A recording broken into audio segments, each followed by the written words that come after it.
This vehicle is crazy. Built as an overlanding rig, camping rig, off-road rig, it also would serve preppers exceptionally well as an extreme bug-out vehicle. This is Emeline from the Off Track family. You've come all the way from Switzerland, touring the US. I want to discuss some of that, but I also want you to give us a tour of this crazy vehicle. Yes. So this vehicle is a Land Rover Defender 2.4 TDCi from 2009. It's a complete modified 4x4 built for overlanding mostly and just enjoying family adventure out in nature and going off-grid and off-road. Let's start with sort of the nuts and bolts of the vehicle and talk about the engine itself.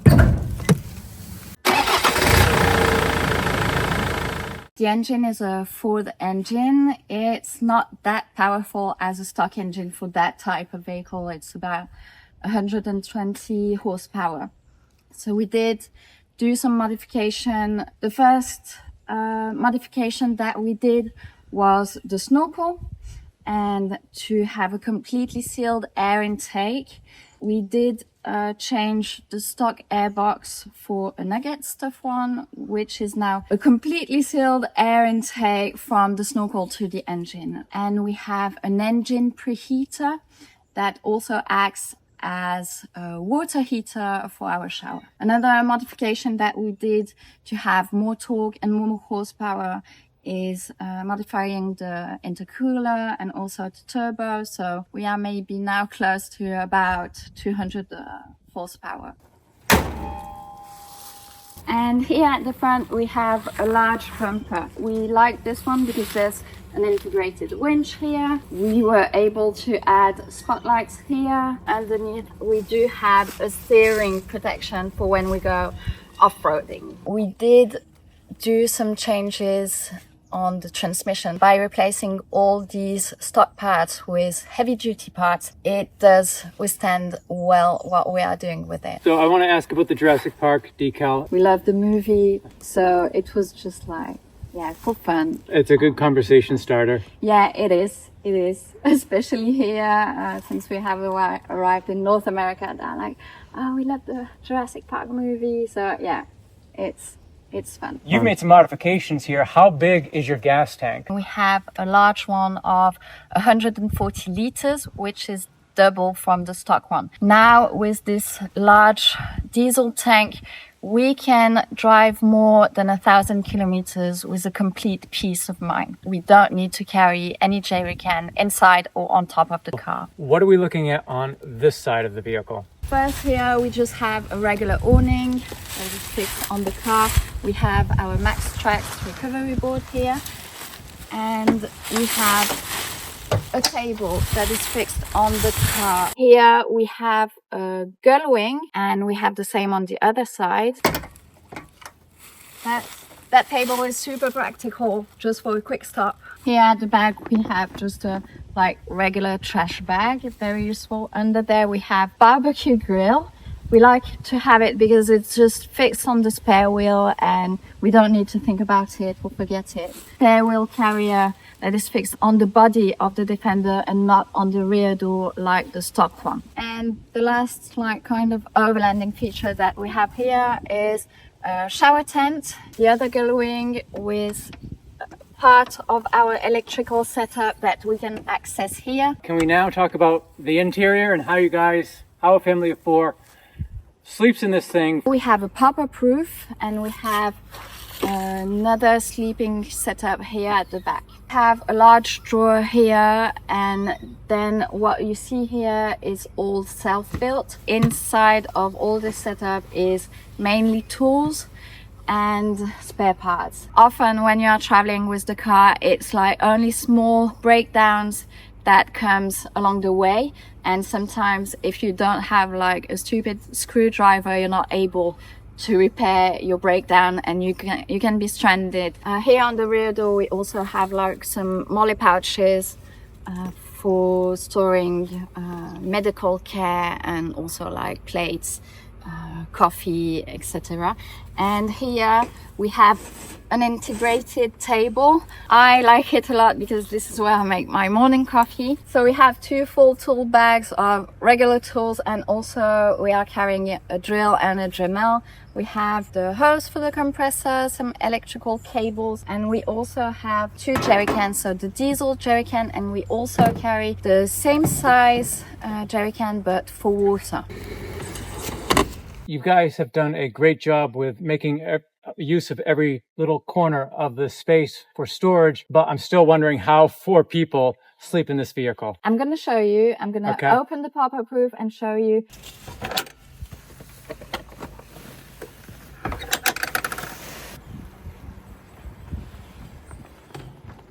Here we have the mattress for the upper bed, and we did do a custom mattress for our second bed that is here.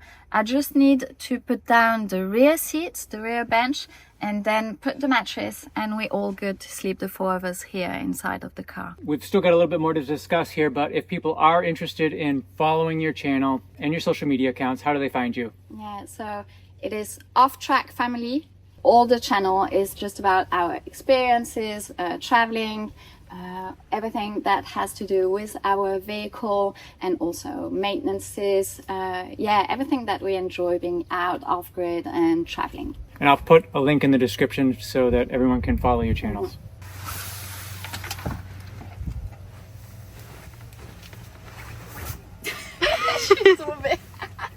How do you heat this space on cold days? We have an interior heater that is directly connected to the diesel tank, and it's an air heater. So we just put it on, and then we wait for it to like distribute hot air inside of the cabin, and then we are like kind of cozy and hot inside of there. So you've got a massive fridge here, which makes sense because you've got a family of 4 on the road. How are you powering that thing? So this is a ARB Zero fridge freezer. Now we can just go grocery shopping for a full week, store everything in there, and have like fresh food for cooking while outdoors. How is it powered? We have like a massive beast electrical setup to be able to power this fridge on the auxiliary system, electrical system, and also to use induction hob for cooking. I can use a hair dryer. We have our electrical tools that we can plug inside of the car. I know that you must be charging this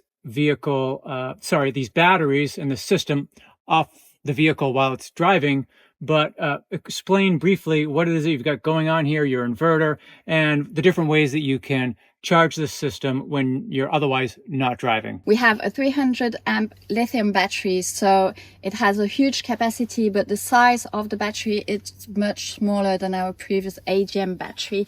We have 3000 VA inverter, so I can plug anything in there.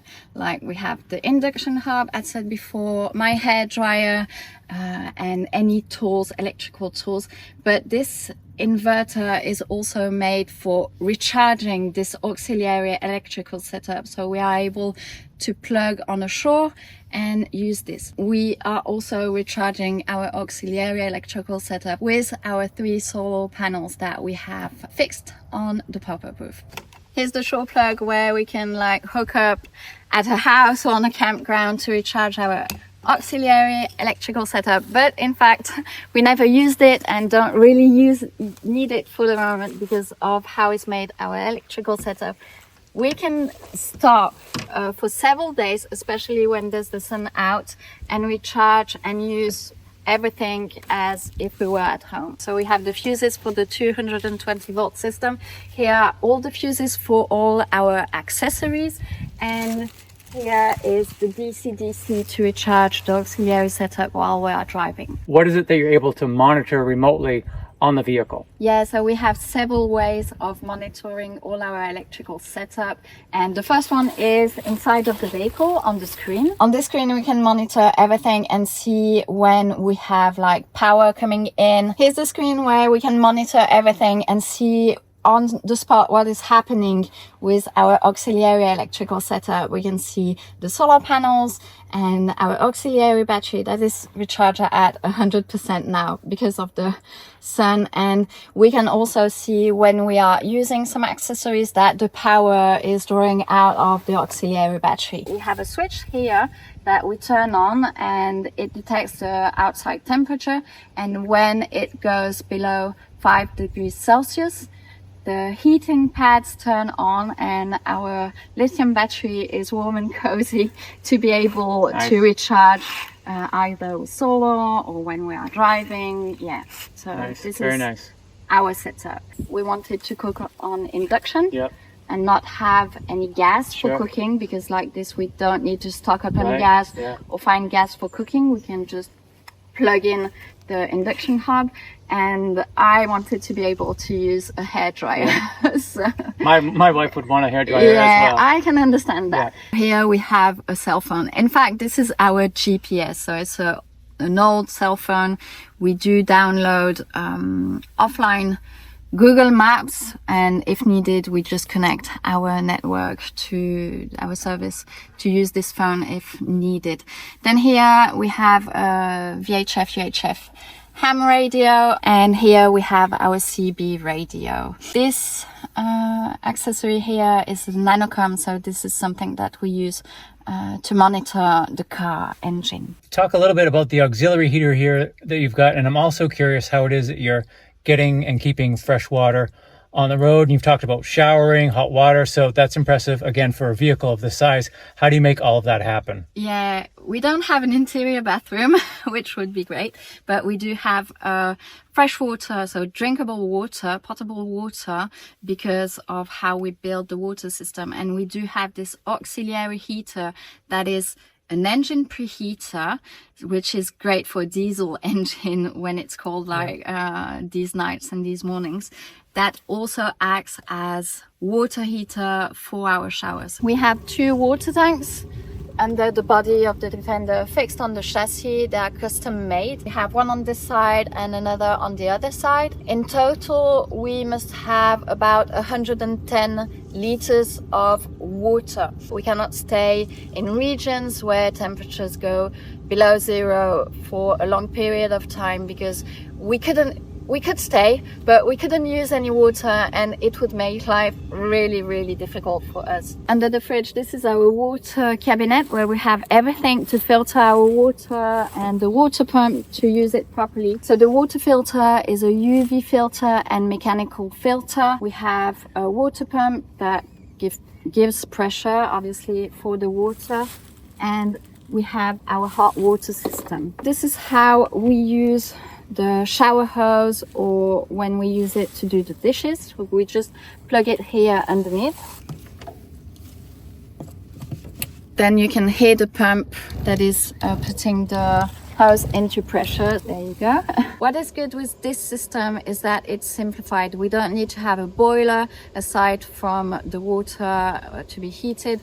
We just have this exchanger, and since it's hot, water is going through and we have hot water. We have a faucet here, and this is extremely useful. It's separated from the hot water system, so for example, someone can have a hot shower here and someone else can come here and fill his bottle of water with fresh cold water. We have 2 ways of filling our water tank. So the first one is simply here, we open this and directly fill the tanks. If we are off-grid near a river, a lake, we can pump up water and it will be filtered before going inside of the tanks and then filtered a second time when we are using the water. If you've uprooted your family from Switzerland, made a big decision to leave your apartment, ship this vehicle across the ocean, fly to Halifax, and tour Canada and the United States for how long do you plan to do that? We don't have any date of return, so it's a new life. In fact, yeah, we left Switzerland, sold all our belongings, brought our family, kids, and just started off a new life. So how long, we don't know. Where we're gonna go, we just have a plan like to enjoy the US and North America for, I would say, the 2 first years, So next we're gonna head more south for the winter. It was a hard decision. Yeah. It was a lot of work first for the car, but it was also a work mentally to be prepared for this kind of new life, because it's not an easy life to live outside. No. And as a family, it's clearly different as traveling alone or as a couple. So yeah, it was a big leap, but a necessary leap, and we are very happy with our decision. Good. Good. Yeah, it's something that a lot of people dream of doing, but that's where it ends with the dream. So kudos to you and your family for, taking the big leap into the unknown. Yeah. And welcome to Maine in the United States. Yeah, thank you. I hope you guys enjoy your time here. And if everyone wants to follow their journey across North America and where they take this vehicle, again, it's Off Track Family. We'll link in the description if you want to follow them. All right. Thank you. All right. Perfect. Wow, that was a lot of work.